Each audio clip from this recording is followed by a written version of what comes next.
So when I'm on the details screen, it opens the first listing. At the top in the blue bar, it tells me how many I found, and it tells me how many I've selected when I start selecting them.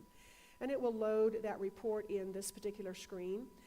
At the top, you have a list of all the addresses. So you could actually jump straight to a report on an address, even from this screen. Instead of having to go next to get to what you want, you just jump right to it. So I can jump right to that listing if I want. Now I'm on listing 15. That was a lot easier than clicking 14 times to get to the 15th listing. You also can, when you're selecting listings and so on, right here, what kind of a display do I want? Do I want to show them all? Do I want to show just the ones I've selected, just the ones I haven't selected? And you can flip back and forth. So I want to see the ones I've selected, and then I want to go back and show them all again. So I can go just back and forth between the options there. The back and forward arrows instead of next and previous, and you can select it while you're looking at it. And also you can change the view, so we have all of our different report formats here, and I could change to a different report format if I chose. When I'm looking at a listing, I have this quick link button bar over here on the left. That stays on the left all the time, and as you go to a listing, if something is grayed out, like on this particular listing, it doesn't have a virtual tour and it doesn't have any attachments. Where on the listing I was just on, it has all of those options are available. So if it's grayed out, it's just not available. If it is highlighted or if it's in, you can see it, it's available for you. The report is the listing, so if you ever need to go back to the listing or to see the report, you just click on listing again. This listing has 12 photos on it. You click on the images icon, the little button there, and it loads one of two photo view screens. This one loads as the default, it's the slideshow. And it has the thumbnails on the side, and you can scroll through those. It loads a large version of the picture, and then I can either play the slideshow and it'll just keep rotating photos until I click on pause slideshow, or I can go next image to see them enlarged. So this is called the slideshow. Up here at the top, you also have the ability to open the photo gallery. Now that's the one that we're more familiar with, the two across. You don't want to fall from up there because that's a long drop down there. So you see those and you see all the comments and so on. So, and I can go right back to my slideshow version if I want. Watch the tabs, watch what you have available on the screen, and anytime you've got drop downs, see what those are and see what you can do from there. Okay, virtual tours. You can put up to 2 virtual tours on any listing. So if a person has 2 virtual tours, you're going to get a listing, a screen that has them listed, and you click on whichever one you want. If there's only 1 virtual tour, it would just open the virtual tour. The map, if I want to go back to the report, I can do that at any time, and I can go in and map that property. So it's mapping just that one property. So it shows me where it is on the map, and I still have the same zooms and moves, anything on the map, that's all the same. If I want the directions to that property, now I have 1 listing selected at this point. It tells me that right here. I have 26 total, I have 1 selected. So when I go to the directions screen, I have just that 1 listing shown.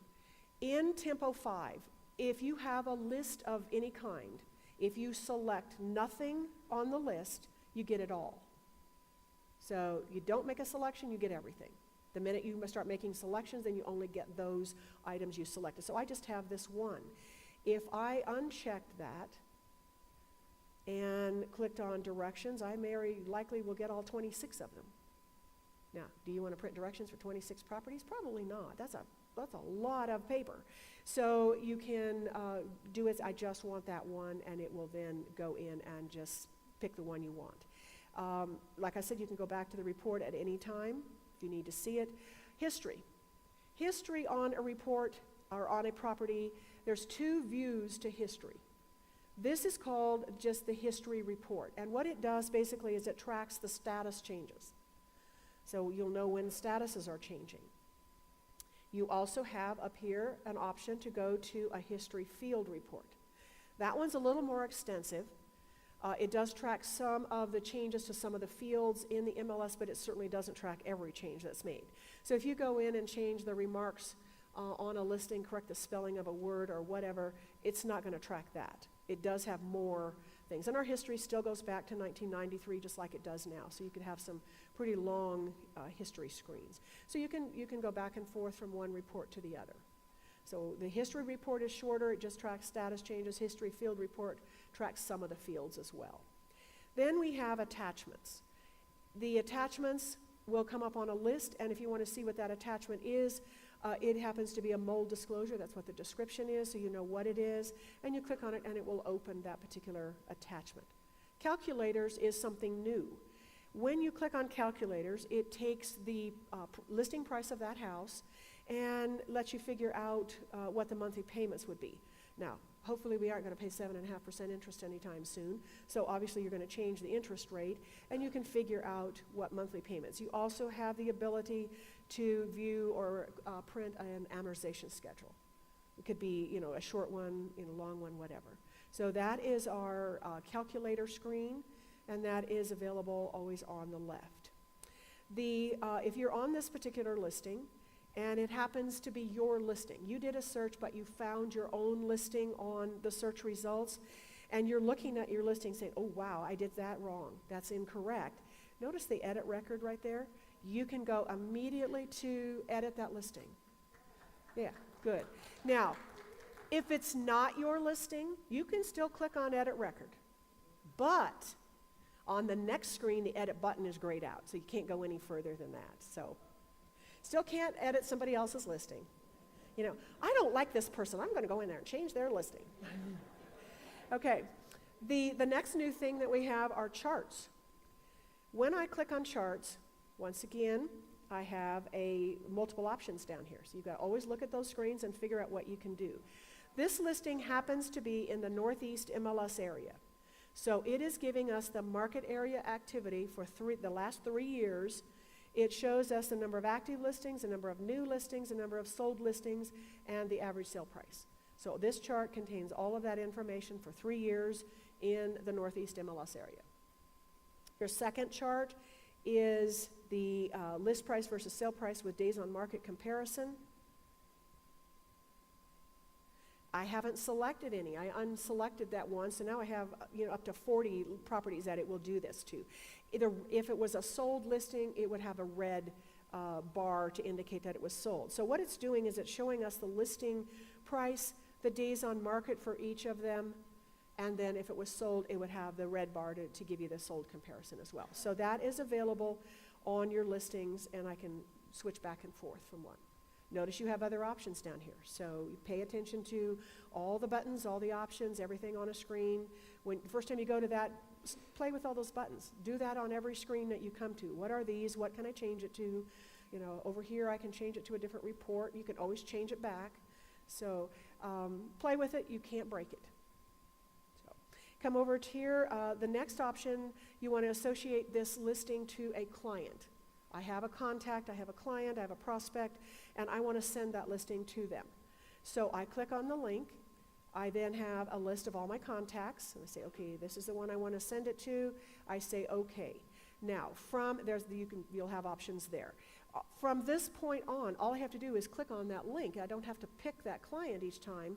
But if I want to change and link to a different client on my list, then I would have to go back to search criteria, which breaks the connection to that one client or contact, and then I would go back to the search results and details, and I could attach it to a different client. Report a violation, same as we have it now. It's a link right here on the report now. Now it's over here as a button. Anytime you are looking at a listing and you know there's a problem with it, it's not in that school district, doesn't have that many bedrooms, or something is incorrect, report a violation to us. We have to have you report things to us in order for us to keep it accurate.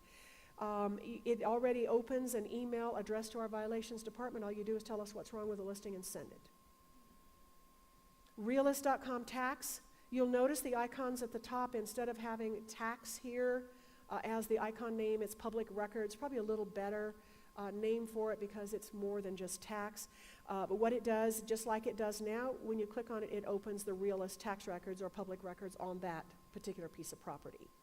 Supra lockbox or key box If this is your listing again, you have the ability to go in and either assign a lockbox to this listing by putting in the serial number of a box, or if you already have a box assigned, then you can go in and look at the showing activity for that particular box. And we can do that now, but it's a little more buried than it is right here. So you can attach a lockbox to that listing and then see all the showing activity by just looking up your listing. And look on the detail screen, you have that option. So those are the different button bars that we have on every report. Once again, if they're grayed out, they're not available. That listing didn't have a photo, didn't have a virtual tour, doesn't have attachments, something like that.